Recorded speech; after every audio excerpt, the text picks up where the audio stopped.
Parashah 51, Nitzavim, standing.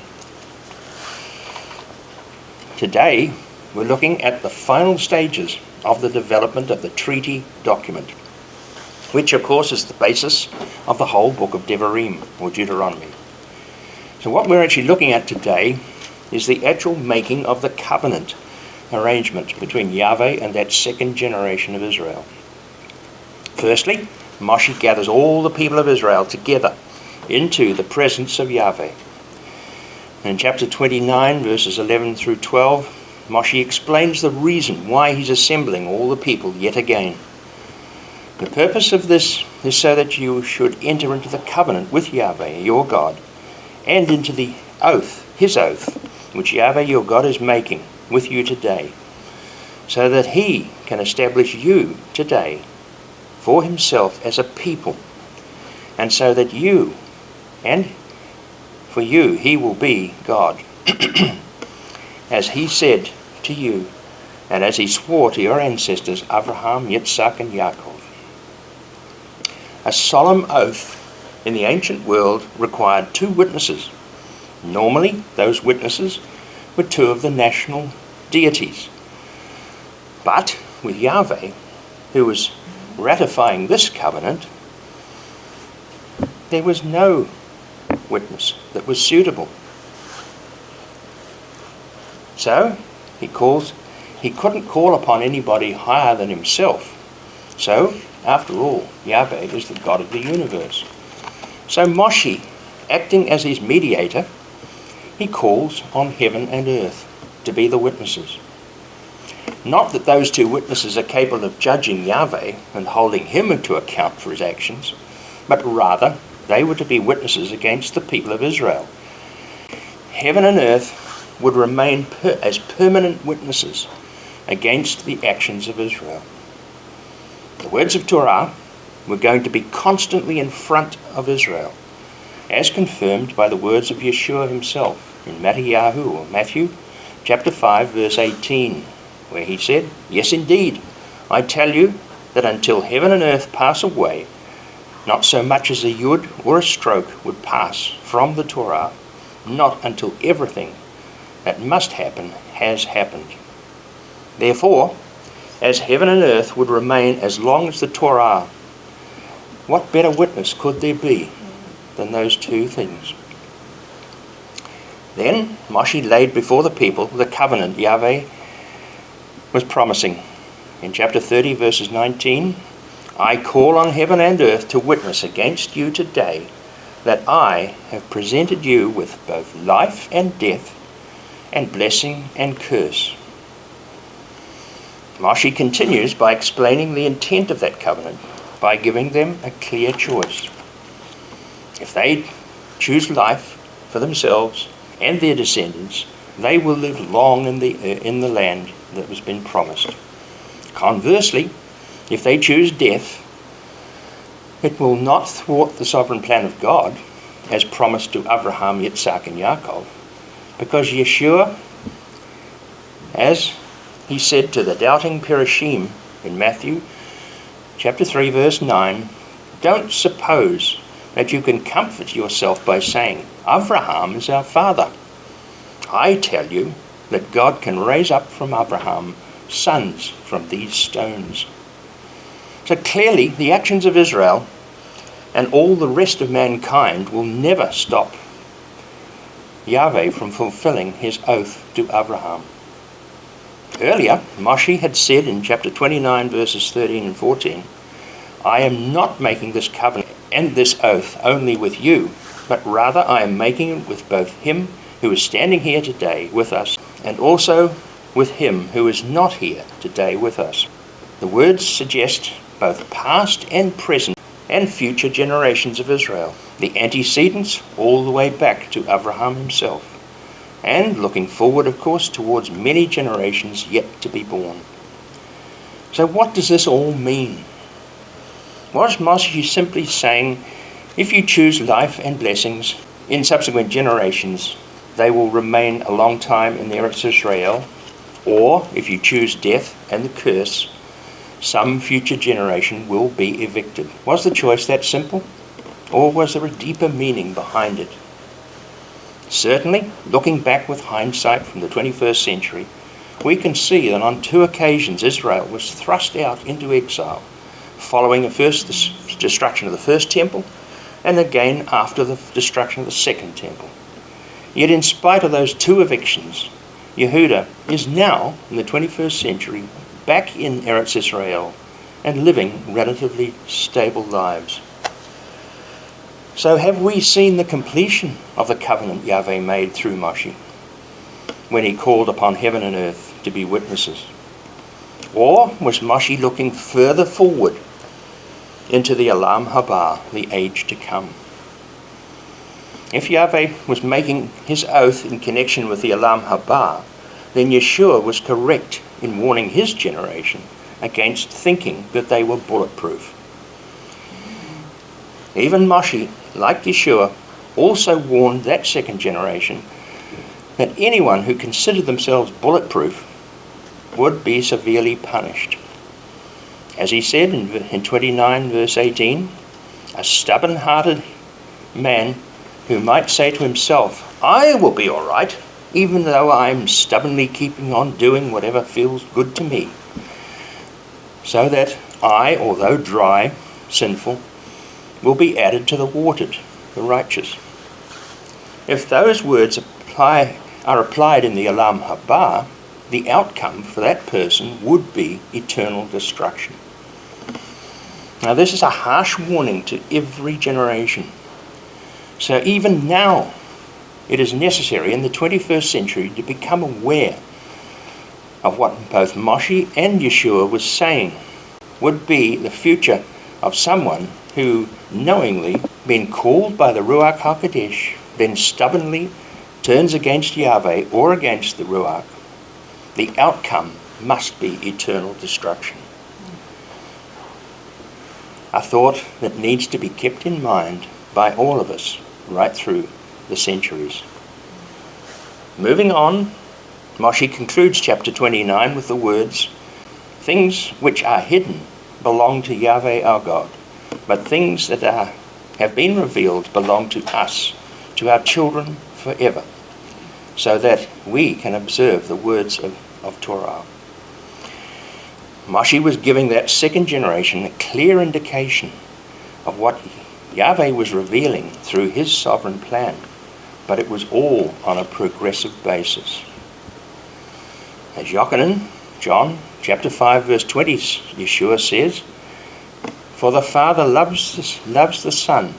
He will show him every great thing. Even Yeshua, while he was on earth, was not shown everything, as his Father will show even greater things to Yeshua in the Olam Haba and beyond. Think of the book of Revelation.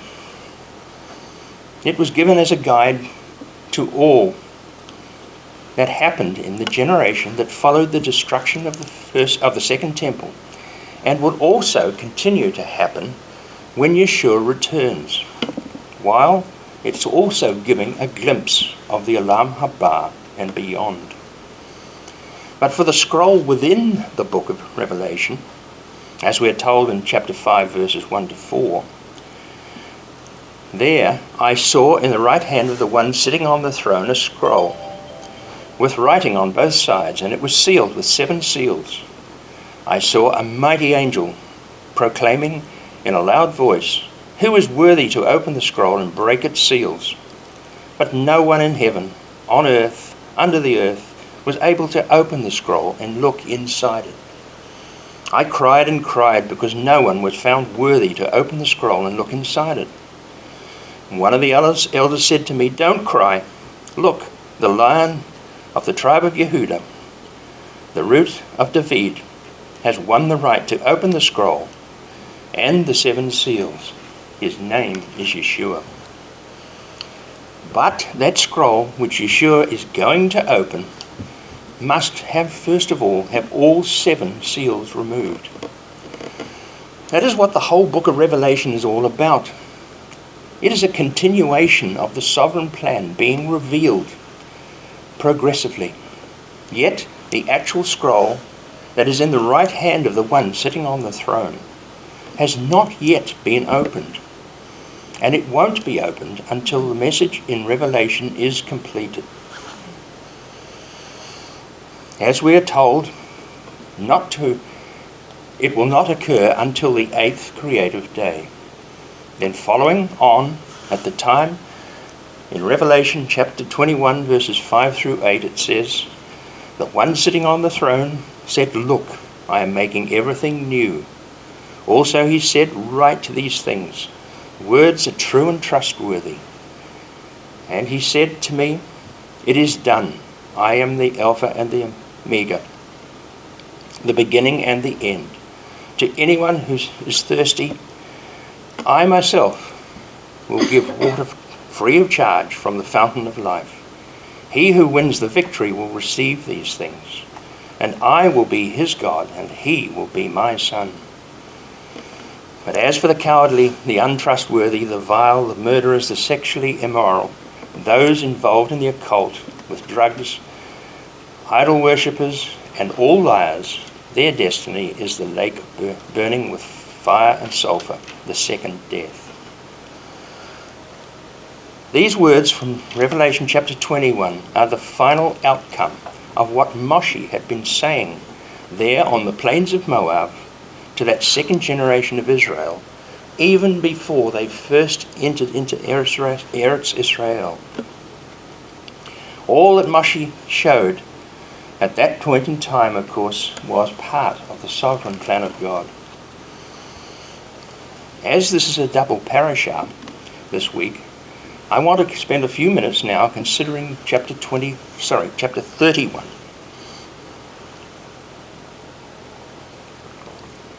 Having considered all that Moshe needed to say in connection with the call for the witnesses to the treaty or the covenant, he next turned his attention to the need to pass on the mantle of responsibility to Yehoshua. Chapter 31 begins saying in verses 2 and 3, "I am 120 years old. I can't get around any longer. Moreover, Yahweh has said to me, 'You will not cross the Jordan.' Yahweh your God, He is the one who will cross ahead of you. He will destroy your nations ahead of you, and you will dispossess them." Once Moshe had reminded the people that Yahweh will go on ahead of them into the land, Moshe encouraged them by saying yet again in verses 4 through 6, "Yahweh will do to them," that is the 7 nations in the land, "what he did to Sihon and Og, the kings of the Amorite. He destroyed them. Yahweh defeated them ahead of you, and you are to do to them just as I have ordered you to do. Be strong, be bold. Don't be afraid or frightened of them, for Yahweh your God is going with you. He, Yahweh, will neither fail you nor abandon you." Then comes the time to appoint Yehoshua as the new leader. And in verse 3, Yehoshua, he is the one who will cross over ahead of you, as Yahweh has said. Having made that announcement, Moshe then calls Yehoshua forward. And as we're told in verse 7 and 8, by the following words, Moshe summoned Yehoshua in the sight of all Israel and said to him, "Be strong, be bold, for you are going with this people into the land. You will be the one causing them to inherit it. But Yahweh will go on ahead of you. He will be with you. He will neither fail you nor abandon you. So don't be afraid and don't be downhearted." In verses 14 through 18, the whole appointment process is brought to its finality. It must have been rather an amazing spectacle for the whole of that generation, because Moshe had called Yehoshua into the tent of meeting, which appears to be the same one that Moshe had met many people in many times, and also met Yahweh when he was actually delving into the matters of Torah. When they gathered together at the tent, they had gathered together and entered the tent. the cloud appeared and came over and rested immediately above the entrance. Once again Yahweh said to Moshe in 16 through 18, "You are about to sleep with your ancestors, but this people will get up and offer themselves as prostitutes to foreign gods of the land where they are going. When they are with those gods, they will abandon me and break my covenant, which I have made with them. Then my anger will flare up, and I will abandon them and hide my face from them. They will be devoured, and many calamities and troubles will come upon them. Then they will ask, haven't these calamities come upon us because our God isn't here with us? But I will hide my face from them because of all the evil that they have done in turning to other gods." Those words were spoken by Yahweh to Moshe while he and Yehoshua were inside the tent of meeting. So it seems reasonable to assume that Yehoshua would have heard the words directly from Yahweh. Then Yahweh commissioned Yehoshua, the son of Nun, personally with these words, "Be strong, be full of courage, for you are to bring the people of Israel into the land about which I swore to them. I will be with you." Yehoshua had been given a sneak preview of what to expect from the people once they had settled in the land of Eretz Israel. It was from now on it was going to be his responsibility to keep the people following Torah. Having passed the mantle on to Yehoshua, Moshe then turns his attention to committing all that he had given into writing, and writing it in a scroll, as we're told in 9 through 13. Now when Moshe had finished writing the Torah scroll, he presented it to the Kohanim, and they were to place it alongside the Ark of the Covenant. But as only one person could enter the holiest place, and only once a year, the people did not regularly see or have access to the scroll. Unlike us in the 21st century, we can open a codex form of the books at a moment's notice. We don't have to wait 7 years. Moshe gave Yahweh's instructions that the scroll was to be read to all the people once every 7 years. Now that was to occur at Sukkot, when all the men, women and children were gathered in one place where Yahweh would choose to dwell. The time for the gathering, of course, was the Shemitah year, which is the 7th year and during the time of Sukkot. By coming together every 7th year, it meant that by the time a generational cycle of 50 years had passed, every person had heard the Torah at least 7 times in their own lifespan. So in the intervening period between the Shemitah readings, of course, the scroll remained in the possession of the Leviim, who were the ones who carried the ark when they travelled. So with the scroll next to the ark, it would be a constant reminder to the Leviim themselves of what was required of them in relationship to the people. It was to be their responsibility to pass on the requirements of Torah in a manner that would ensure that the whole community lived in accordance with the mitzvot of Torah. However, when the Mishkan finally came to rest at Shiloh, if the scroll had remained alongside the ark, it would never have served any purpose, because the only one who ever saw it was the Kohen HaGadol, who went into the holiest place in the presence of the ark once a year at Yom Kippur. As later, of course, the king had to make a copy of the scroll for his personal use, it follows that the Leviim must have also made copies for their own study and the application of the Torah in the various cities where they lived. Then later, part of verse 26 and the whole of verse 27 seem to imply that the Torah was ever present with the Leviim, be there to witness against you. For I know how rebellious and stiff-necked you are. Here, even while I am still alive with you today, you have rebelled against Yahweh. So how much more will you do so after my death? These verses, Moshe appears that he may have been thinking back to the rebellion that was led by his own cousin, Korah, because after all, he was a Levite.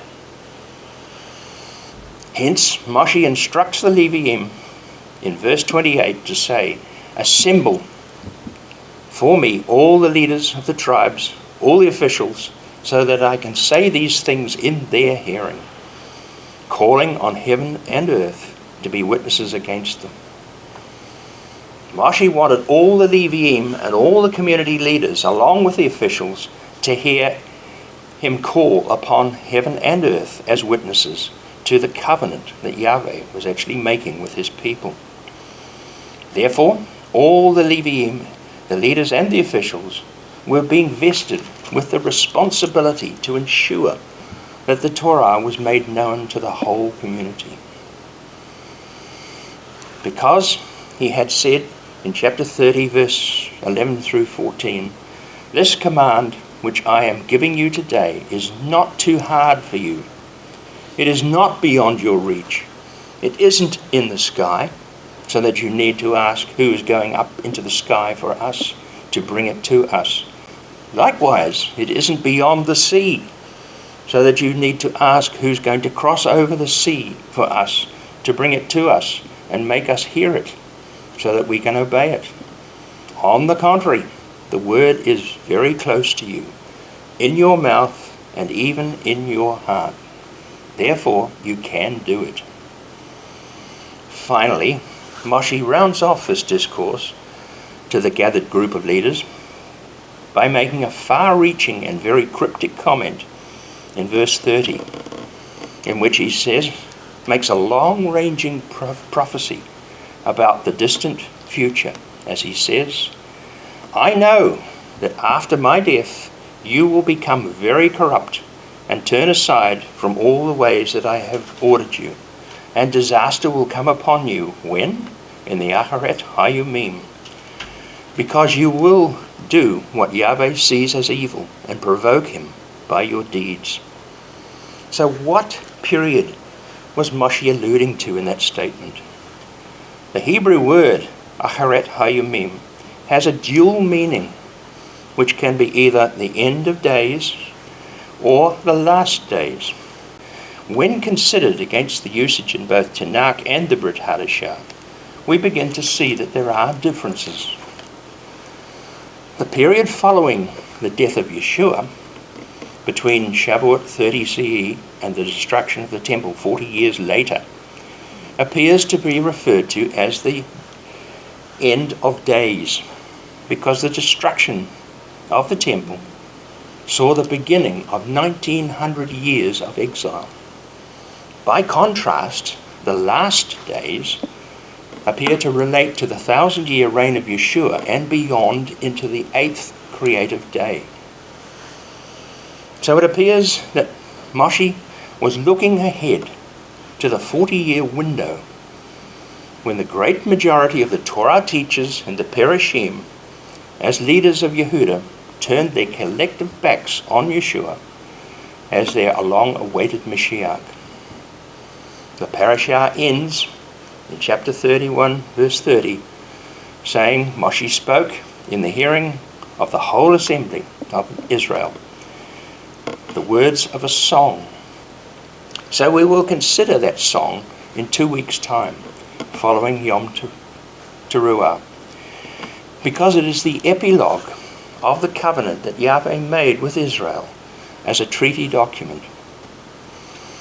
In conclusion, the opening words of this parashah tell us that Moshe spoke to that second generation of Israel there on the plains of Moab just before he died.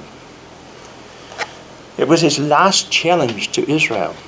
However, what he said at that stage will not be brought to its complete fulfillment until beyond the end of the 1,000-year reign of Yeshua, It will happen during the 8th day. Only then will all Israel and the rest of righteous mankind be given access to the tree of life, just as we read in Revelation. As Shaul so wisely said in 1 Corinthians 15:28, when everything has been subjected to the Son, then he will subject himself to God, who subjected everything to him, so that God may be everything in every one. What a wonderful promise Yahweh was placing before Israel, not only before them, but also for the rest of righteous mankind, who are the ones, of course, who are prepared to trust in Yeshua as their Mashiach. Either now in the age we live in today, or in the Olam Haba. The promise is of eternal life, because acceptance of Yeshua means eternal life. Shabbat Shalom.